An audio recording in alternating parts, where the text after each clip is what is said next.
dental hygiene and a dental procedure at the vet, what you can do to prevent your dog or cat from getting dental disease or slow the onset. By the age of 3, at least 70% of cats and 80% of dogs suffering from some form of periodontal disease. So you might notice it yourself if your pet has smelly breath, if they're less inclined to chew or eat their food, or if they're salivating. So we're just going to talk about this little model here. As you can see, these delicious teeth looking great. Definitely want to kiss that mouth. You can see here that the gums are all red. There's started to be some separation in here as well, and the teeth just don't really look very pretty. On this side, these teeth are nice and clean. There's no redness on the gums or gingivitis, and there's no plaque and tartar buildup. This is our aim, but often this is what we end up with, and we don't actually realize because, most of us don't usually go around looking inside of our dog or cat's mouth because that's just gross. So if you can do some things to prevent that actually happening, then you're already on your way to having a happier and healthier dog or cat. Another thing about dental disease is it doesn't just affect the mouth. The heart, the kidneys and the lungs can be affected by periodontal disease. When the disease gets into the gums, it then filters through the body and it can affect the kidneys really badly and the other organs of the body. Obviously, blood is circulating through the entire body and therefore carrying that disease through the entire body. So it's definitely something that we all need to consider. It happens to all of our pets. It's not something that just doesn't occur. If you're not taking care of your pet's teeth, then it is inevitable that they're going to have some form of dental disease, which also leads to loss of teeth, soreness, smelly breath, and eventually they'll have to have their teeth removed. So we see a lot of patients that come in and their mouths are already severely diseased. They're losing teeth. They've got big ulcers and big sores on the inside of their mouth because that hasn't been taken care of. So prevention is better than a cure. So what we want to do is prevent it from happening so that we don't have to cure it. Dental disease is caused when plaque becomes tartar and it builds up on the teeth. And it actually affects the gum line as well. And you might see in your pet's mouth that it looks quite red along the where the tooth meets into the gum, and they'll have the formation of plaque along their teeth. Some owners don't even look in their mouths, and some owners don't actually realise that it is something that occurs in all animals. So every day when we go to the sink and brush our teeth morning and night, we're actually removing that plaque so it doesn't turn into tartar. But unfortunately, dogs and cats don't like to go to the sink and brush their teeth, or I found with my pets that they don't. So what you can do is actually brush your dog's teeth or your cat's. Good luck with cats. So what you want to do is grab a soft toothbrush and simply just brush their teeth just like we would brush our own teeth. You don't want to be too aggressive with it. Obviously you want to make it a nice and pleasant experience for the dog or cat, but you have to do it daily and it can be not that fun.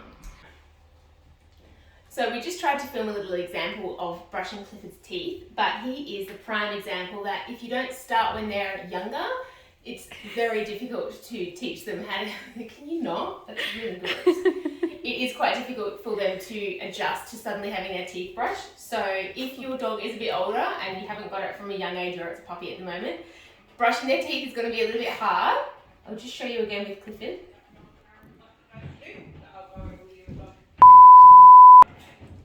Other ways that we can actually prevent this from happening as well.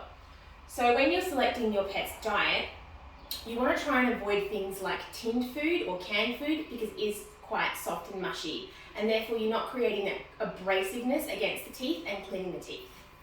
So something like hard kibble, dog or cat kibble, works great because it actually cleans the teeth whilst they're eating. There are diets out there that are particularly for dental disease and have been clinically proven to slow or reduce that onset of periodontal disease. Even if you don't have that kind of diet at your disposal, you can use a kibble and it is effective in cleaning the teeth as well. Not as great, but it still does the job over something like canned food.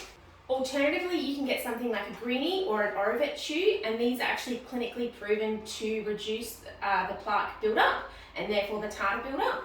So something like this can be given daily to your pet, and it helps to slow that progression of the disease. Otherwise, we have something like toys. So you want to select a toy that is actually made for your dog or cat.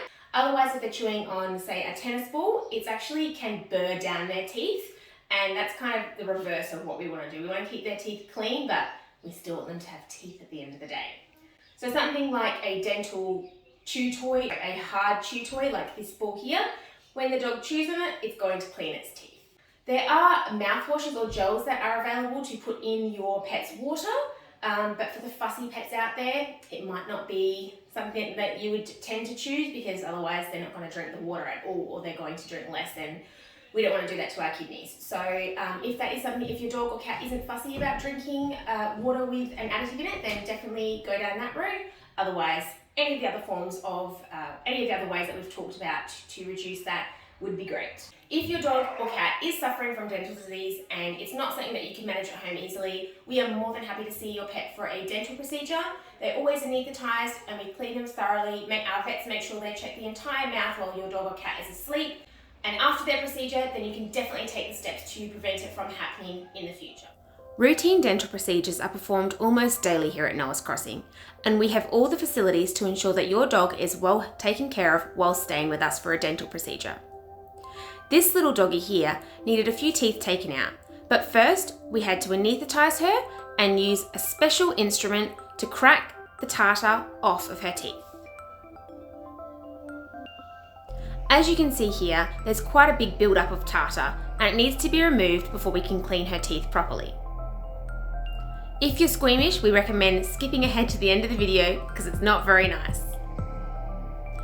This little tool here is used to check the amount of pocketing and whether there's any furcation going on at the base of where the teeth meet the gums.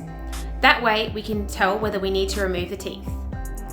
Once the diseased teeth are removed, we can scale them and record it on our iPads so we've got it for future records.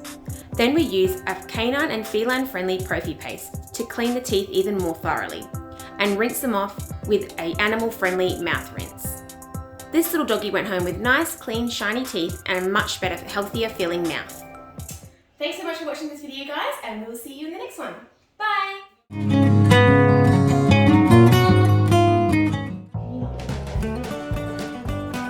Otherwise, we have something.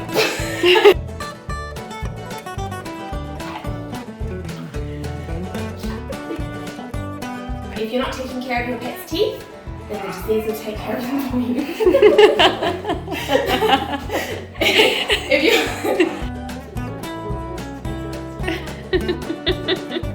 If you're not taking care of your pet's teeth, then they're in it there.